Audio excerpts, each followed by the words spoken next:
What's going on, humans, extraterrestrials, and ethereal beings of all kind? Welcome to another episode of What Up, Aliens? I'm your host, Austin Kress, aka Stoney McBlaze. Dude, let's get right to it. What you clicked on this video for: Kendrick Lamar dissed Andrew Schultz, bro, in his new album. It's a big day for people who love rap and beef and also stand-up comedy, and I am right in the middle of that Venn diagram, bro. I'm a big Kendrick Lamar fan. I love his music. I like his personality. I was a huge fan of the Drake and Kendrick beef that happened a few months ago. Very fun. Team Kendrick all the way, dude. Fun fact, I actually had a joke about Drake being a diddler years ago. Very exciting. And now I think that punchline will hit even better. But here's what we're here to talk about today. Kendrick Lamar had a line in the first song of his new album. The album is out right now, and it's called GNX, which is, I guess, is a car. I don't know. I should probably look up what a GNX is. But in the first song called Whacked Out Murals, he's rapping, and it's fire. It's so heat. I'm in. And then he says, "I'm about to make Katt Williams proud," and my ears perked up.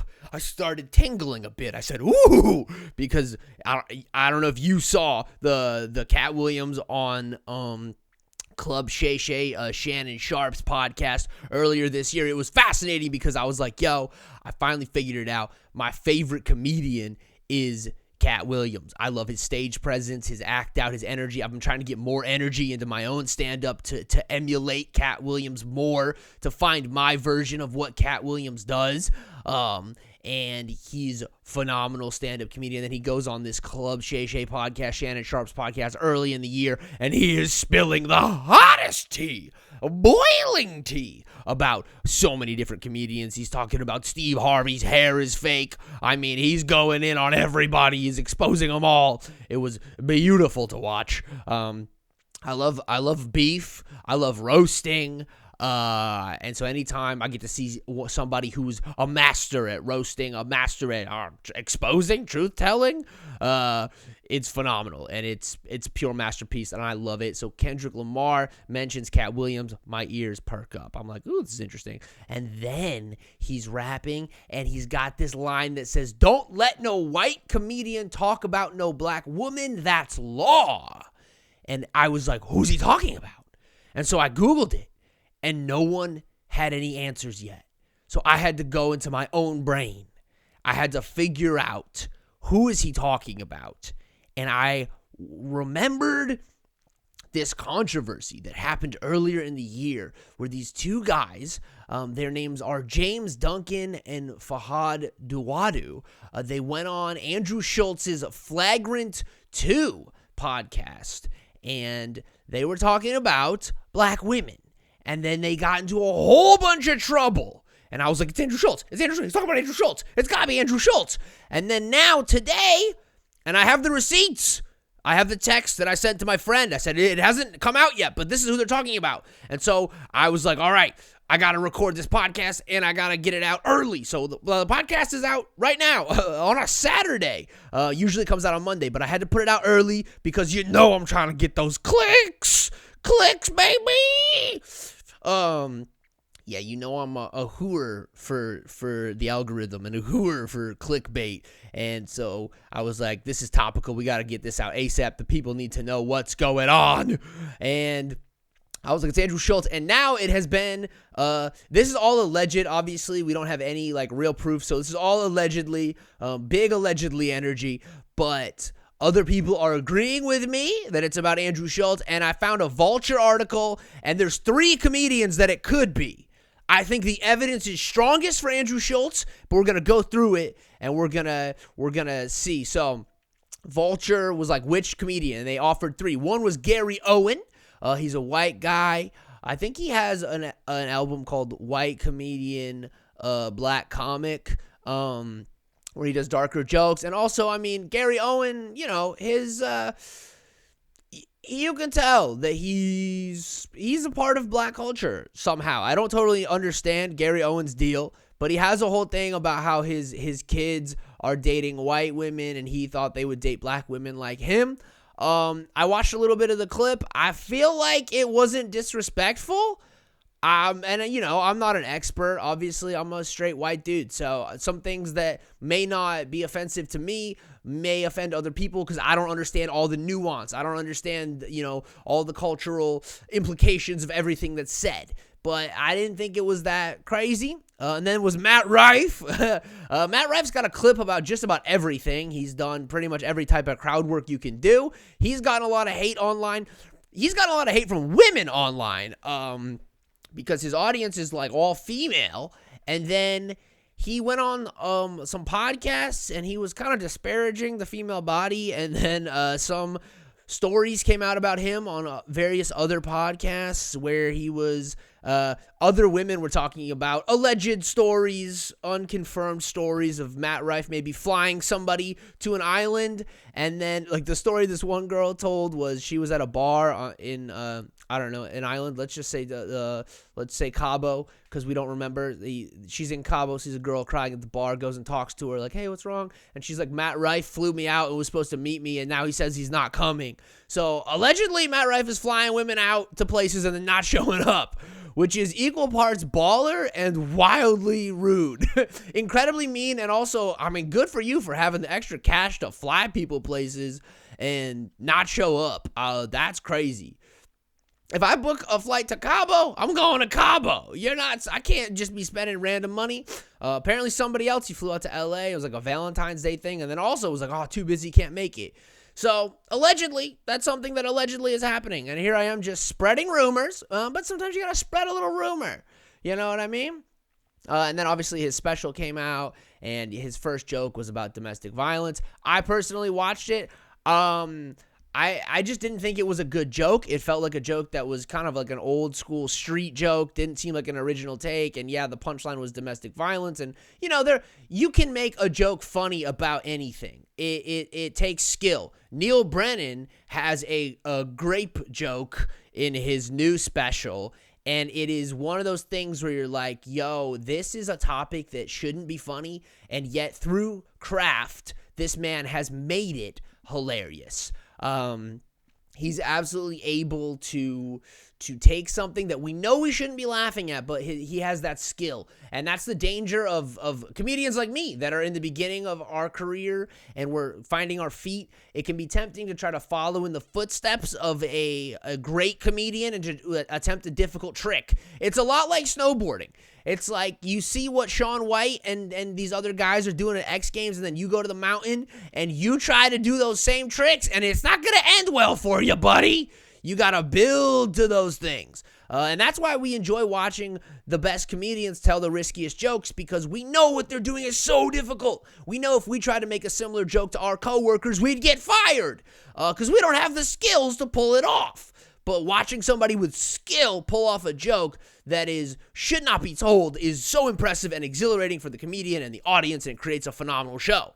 And then the third example that Vulture brought up, Andrew Schultz, baby. Andrew Schultz. And I think this is the one, because this was a huge story when it broke. It was all over my TikTok because the two dudes, James Duncan and Fuhad Duwadi, they have a massive podcast called the Shits and Gigs podcast. And it's huge, bro. Their main channel has 1.95 million subscribers. That is massive. And then they've got, you're big when your Clips channel. Their Clips channel has 152,000 subscribers, and they have a Reacts channel that has 680,000 subscribers. So they have 3 million total subscribers just on YouTube, and I'm sure their Instagrams are also massive. They're huge in England. And clearly, it's England and probably pretty much every other country. They have a Patreon. I mean, these guys are massive. So they go on Andrew Schultz podcast, and they're talking about the black girlfriend effect. They go on Andrew Schultz podcast, and they're talking about the black girlfriend effect, right? And it starts positive. They're using Travis Kelce as an example, and there's this theory. And again, I'm not qualified to talk about this. I don't really know the nuance of this, so some of this may come across offensive, and it's not my intention. I'm simply trying to report the story.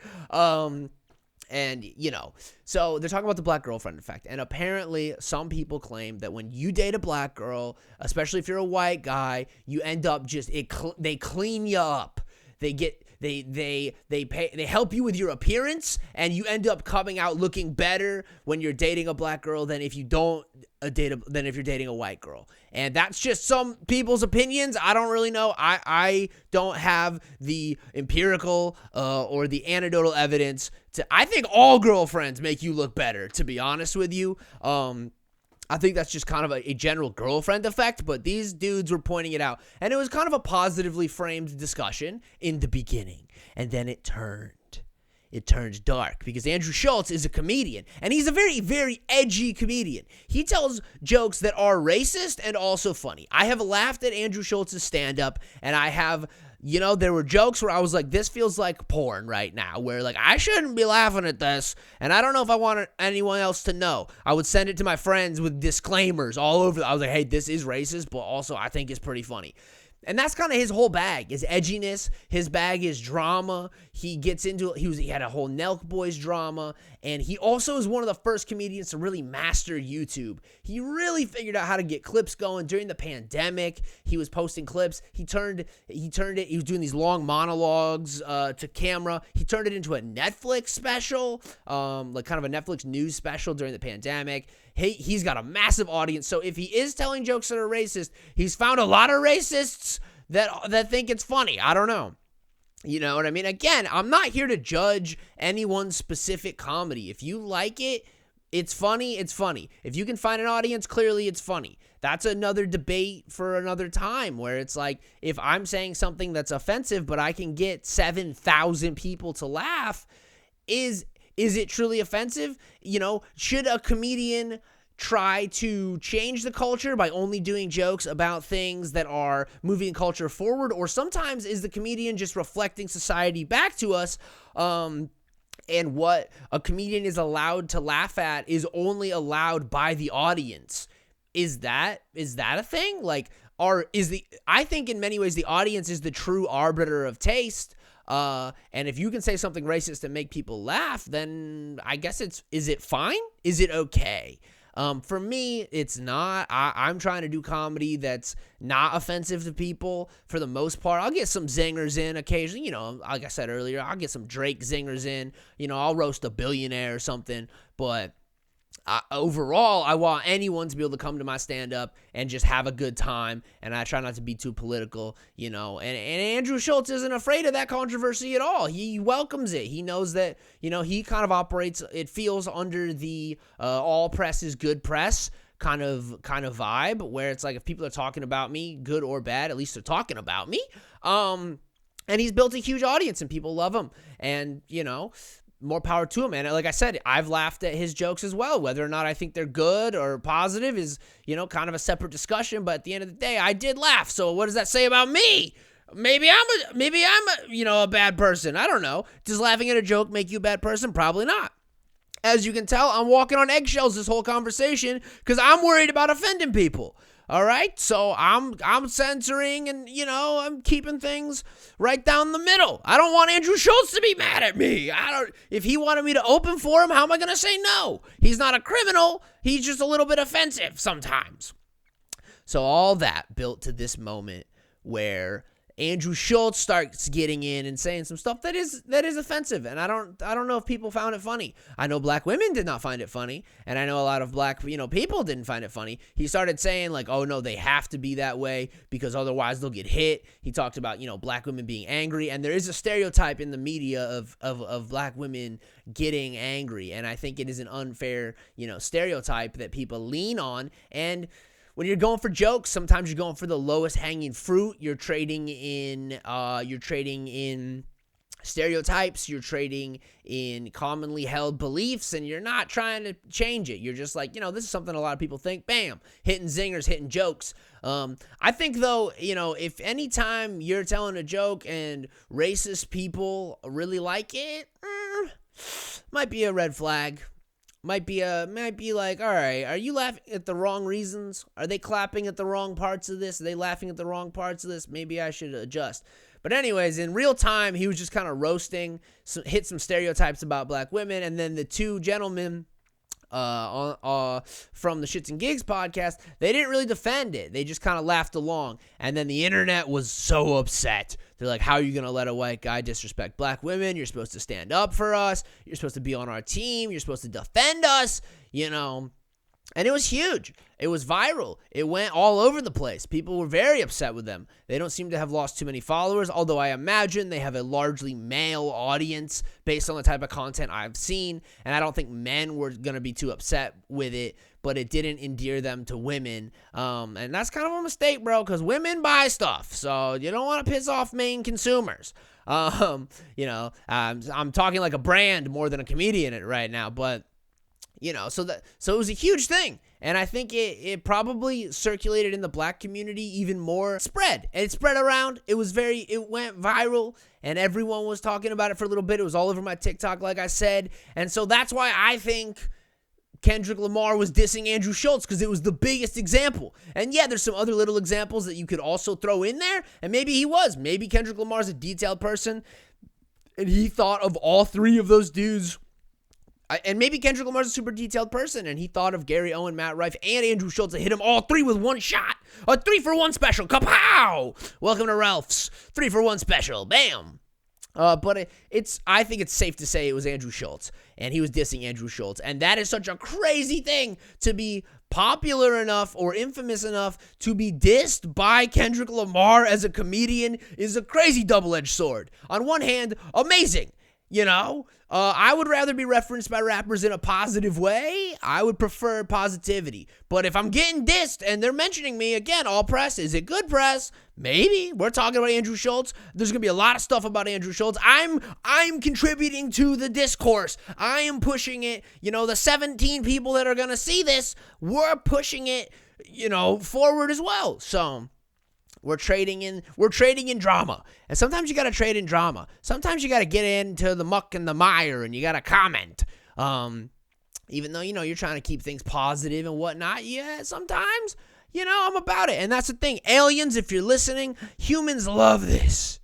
And I would love to know if extraterrestrials are immune to this type of interaction, or if this is an experience that every intelligent being goes through. Are you cooking? Are you roasting? Is roasting a galactic activity? Do you have somebody you're like, yeah, Glib Glorp is a real dork. I don't like him. The way he flies his spaceship is dumb. He went to Mars for a week and did nothing.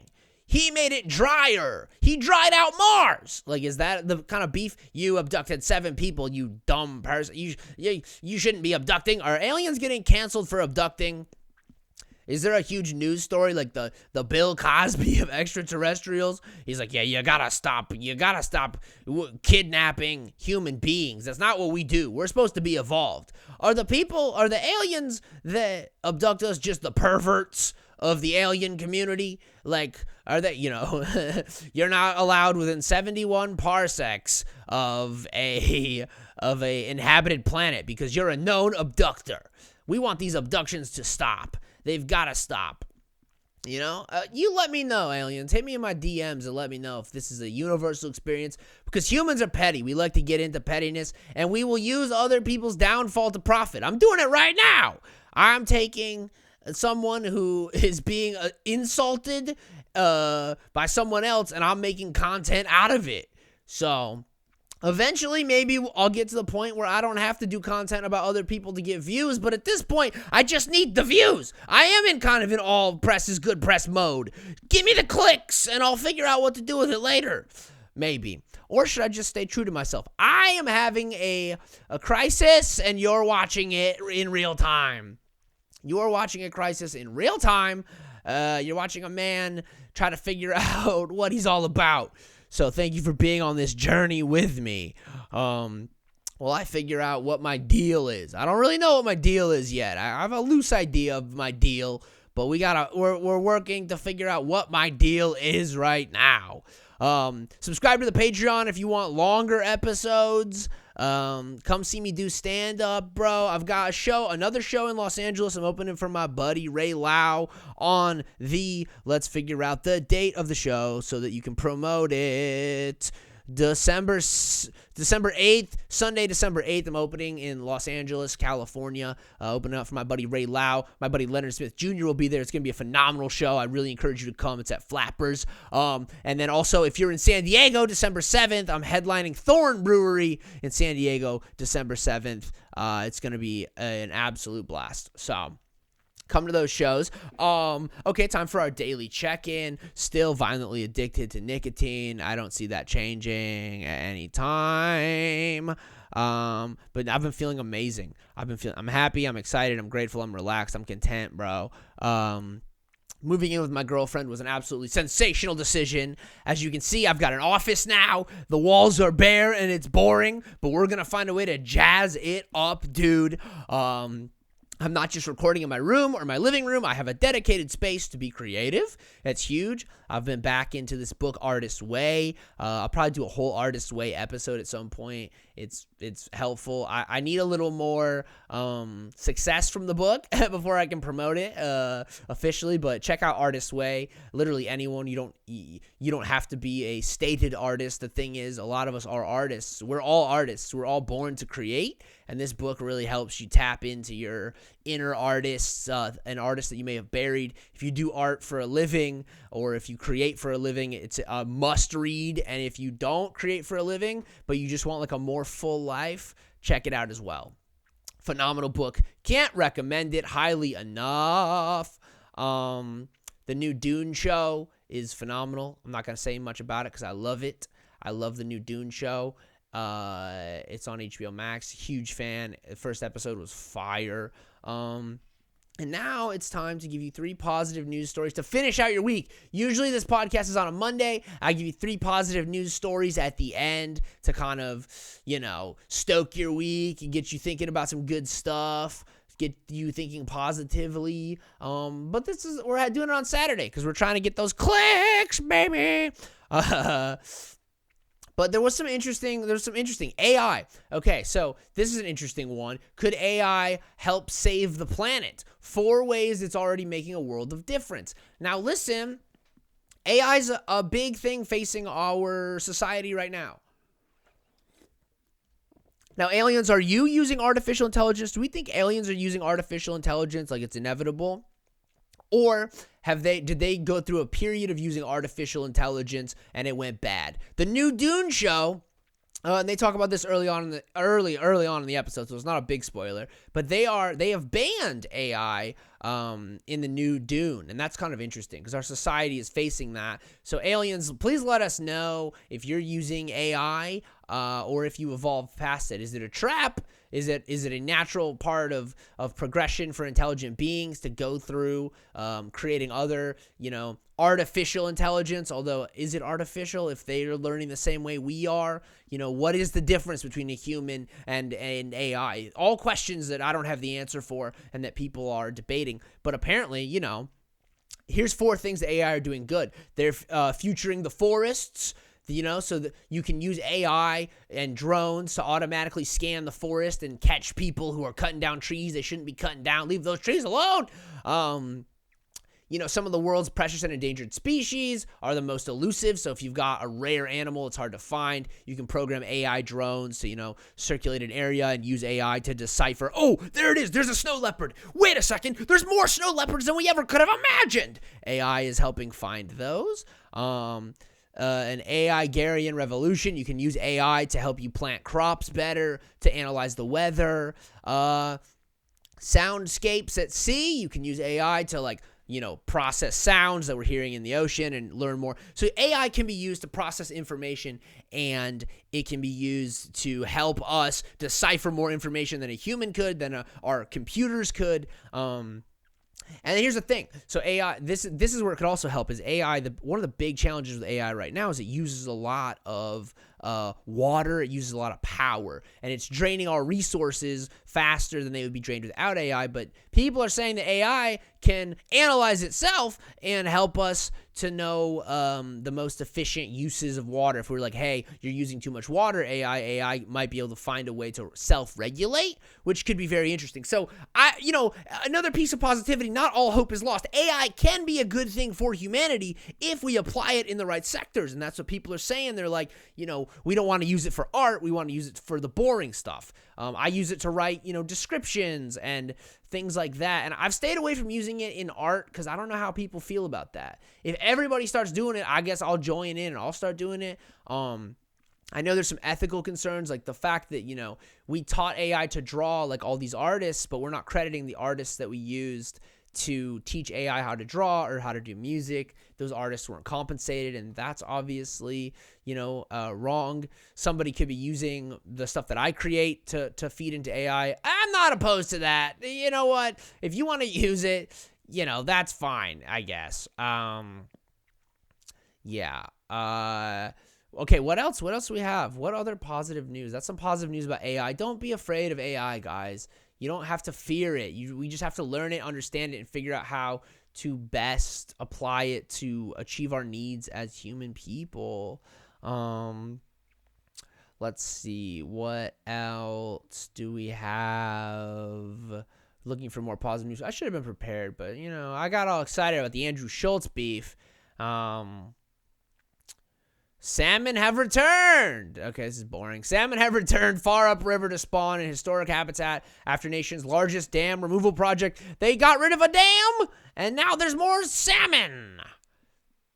More salmon is good. More animals is good. More bears can eat them. Yeah, food for bears, basically. We're creating a buffet for bears, and that makes the bear population thrive, and it makes the salmon population thrive, and if we can take care of this planet and all the creatures on the planet, then that's good. That's good. That's what we want. Ooh, this is a good one. Multiplayer online gaming associated with better teamwork, problem solving at the office. Now that seems like something that it wouldn't be. And I don't know what kind of office you're working in that you can talk to people the way you talk to them on online gaming. I guess you're screaming like, get those Q4 reports done, you idiot. On your left, I've got 3 reports coming in right now. Excel spreadsheet, calculating, bam, got it. Q4 is done, let's go. I guess just, and also probably what it does is it makes you appreciate your coworkers, because if you're online and you're just screaming at people all day and people are screaming at you, and then you get to work and everybody's actually really nice, that's kind of huge. And you learn how to navigate. I think like playing online definitely makes you less sensitive to nonsense, because people talk trash to you all day long. So you're used to talking trash. And I guess that's a good thing. And maybe your boss doesn't bother you as much, because if you just think of your boss as a guy from Call of Duty. So don't let anybody tell you that video games are bad for you, bro. Every day video games are being proven to help us more.